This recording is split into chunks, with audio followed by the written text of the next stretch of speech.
Good morning बच्चों, मैं Uma Shankar Ram, lecturer Hindi किसान इंटर कॉलेज मिर्जापुर वाराणसी। बच्चों, आज हम लोग छंद पढ़ेंगे। छंद के बारे में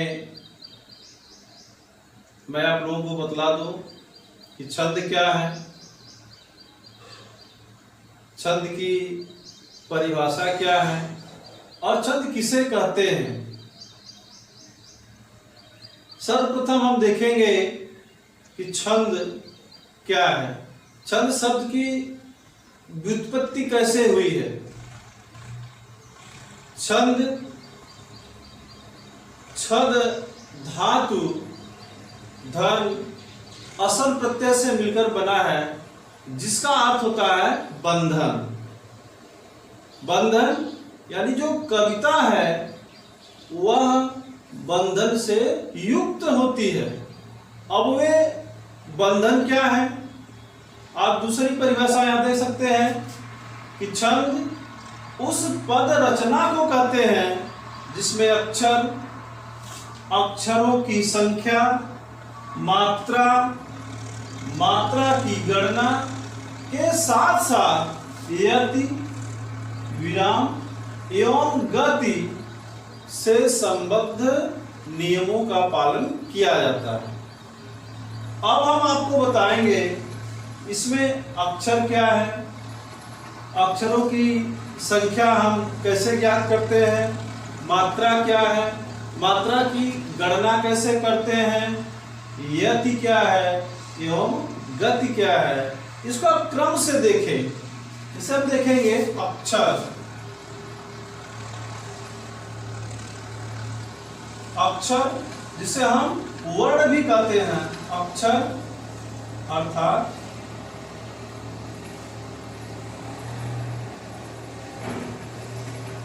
वर्ण। अब वर्ण क्या है, तो हमारे मुख से जो ध्वनि निकलती है उसे प्रतीक के रूप में, चिन्ह के रूप में प्रदर्शित करते हैं। तो जो प्रतीक है वही वर्ण है। वर्ण किसे कहते हैं, तो मौखिक ध्वनियों को व्यक्त करने वाले चिन्हों को वर्ण या अक्षर कहते हैं। जैसे आ, ई, उ, क, ख। मौखिक ध्वनियों को व्यक्त करने वाले चिन्हों को वर्ण या अक्षर कहते हैं, जैसे आ, ई, उ, क, ख। इसके बाद हम देखेंगे अक्षरों की संख्या। जब हम छंद पढ़ेंगे, मात्रा गणना करेंगे तो अक्षरों की संख्या गिनती करेंगे। इसके बाद हम देखेंगे मात्रा। तो वर्ण या अक्षर, वर्णों के उच्चारण में जो समय लगता है उसे हम मात्रा कहते हैं। ठीक है, वर्णों के उच्चारण में जो समय लगता है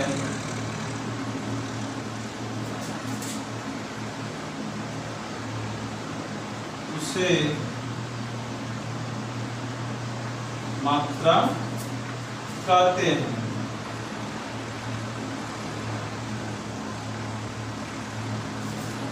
वर्णों के उच्चारण में जो समय लगता है उसे हम मात्रा कहते हैं। जैसे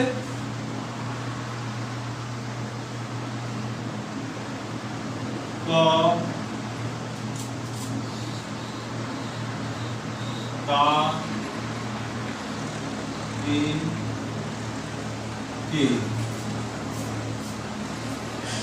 जैसे का,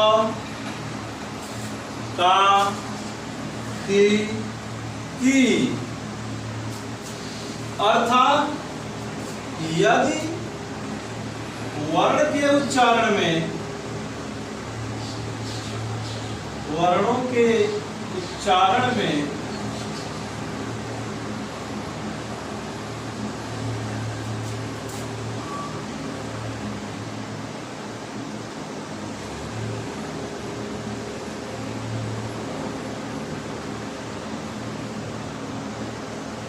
जिस वर्ण में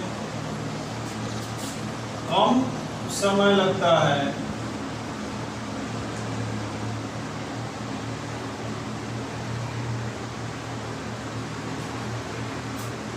जिस वर्ण में कम समय लगता है उसे लघु वर्ण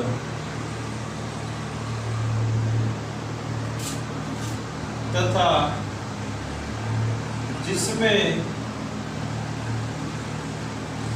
अधिक समय लगता है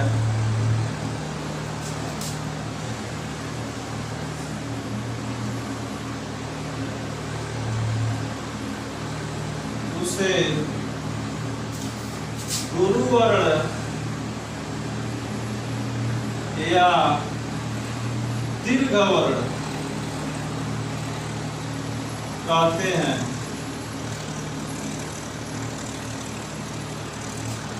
यानी वर्णों का उच्चारण करते समय जिस वर्ण में कम समय लगता है उसे लघु वर्ण और जिस वर्ण में अधिक समय लगता है उसे गुरु या दीर्घ वर्ण कहते हैं।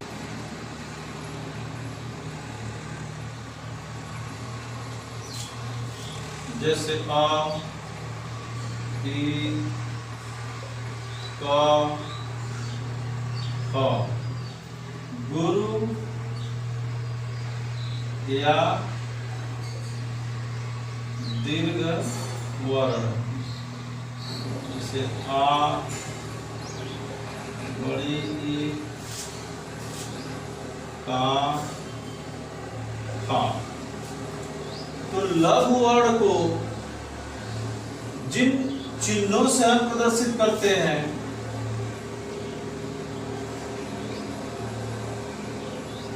लघु वर्ण इसका चिन्ह है और गुरु वर्ण का चिन्ह है ए। इसका मतलब होता है एक मात्रा और इसका मतलब होता है दो मात्रा। यदि छंद पढ़ते समय उच्चारण की सुविधा के लिए लय को ठीक रखने के लिए कहीं कहीं पर विराम लेना पड़ता है। इसी विराम या ठहराव को यति कहते हैं। जैसे हम कोई छंद पढ़ते हैं तो पढ़ते समय हमको थोड़ा सा रुकना पड़ता है, थोड़ा सा विराम लेना पड़ता है। तो जो विराम है, जो ठहराव है, वही यति है। इसके बाद है गति। तो छंद पढ़ने की जो लय है उसे गति कहते हैं। तुक छंद के चरणों के अंत में समान वर्णों की आवृत्ति को तुक कहते हैं। यानी छंद पढ़ते समय आप देखेंगे कि अंत में समान वर्ण आते हैं, समान वर्णों की आवृत्ति होती है, तो समान वर्णों की आवृत्ति को ही तुक कहते हैं। संख्या, क्रम तथा गण। संख्या क्या है कि छंद में मात्राओं और वर्णों की गिनती को संख्या कहते हैं। क्रम, क्रम क्या है कि छंद में लघु वर्ण और गुरु वर्ण की व्यवस्था को क्रम कहते हैं। गण, गण क्या है कि तीन वर्णों के समूह को गण कहते हैं और गणों का प्रयोग वर्णिक छंद में लघु गुरु के क्रम को बनाए रखने के लिए होता है। इनकी संख्या 8 निश्चित की गई है।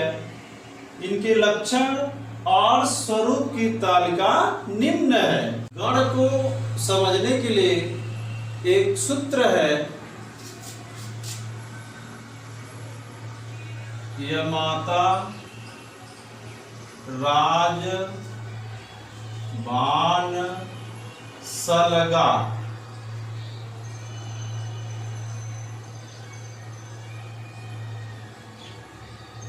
यमाता राजभान सलगा। जिसने इसको समझ लिया उसने पूरे छंद शास्त्र को समझ लिया।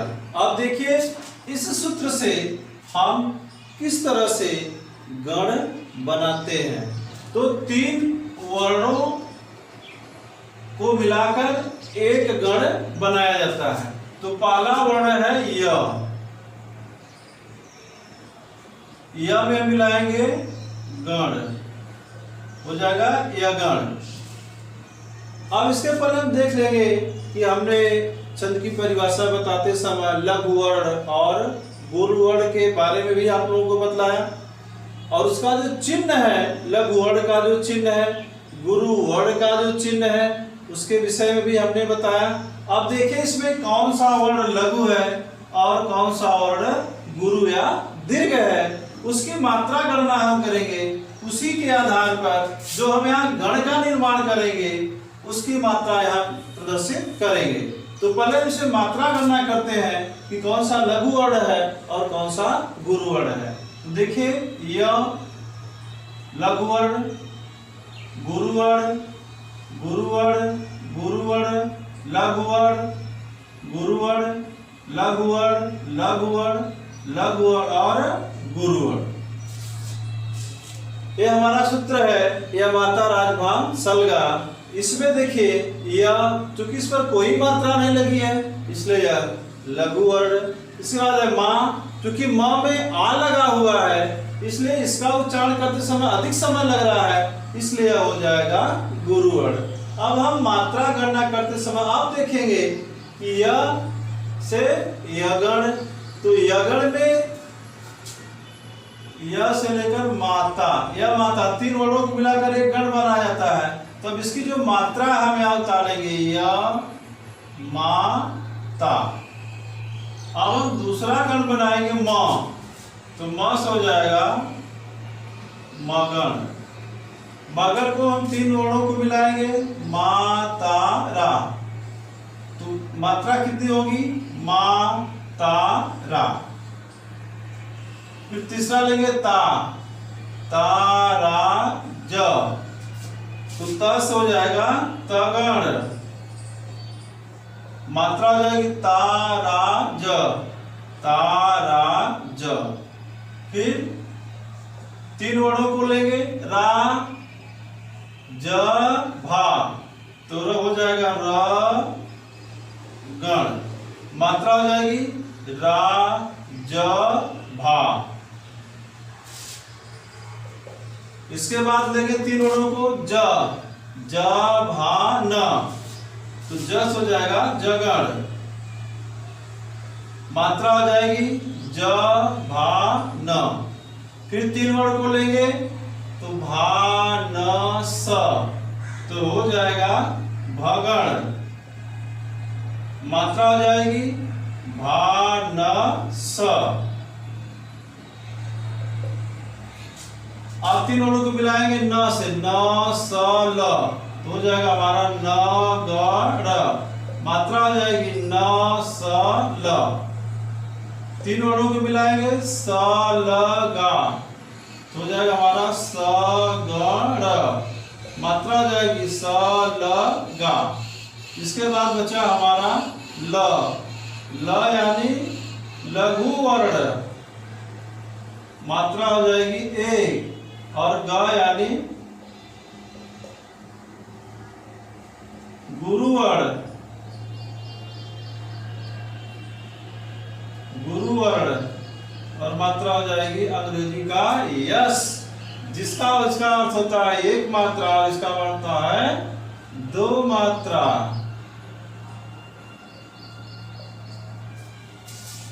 आप देखिए 8 गण है, यगण, मगण, तगण, रगण, जगण, भगण, नगण, सगण। 8 गण और लघु वर्ण और गुरु वर्ण। ये हमारा सूत्र है कि कुछ जो वर्ण है वह दीर्घ होते हैं, उसको आप अपने दिमाग में हमेशा रखिएगा।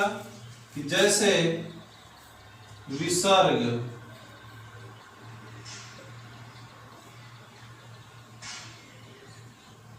अनुस्वार,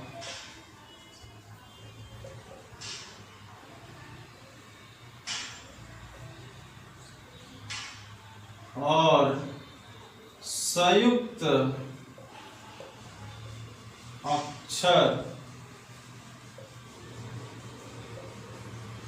के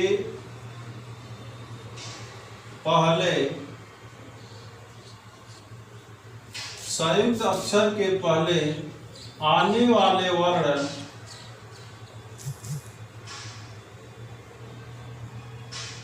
दीर्घ होते हैं।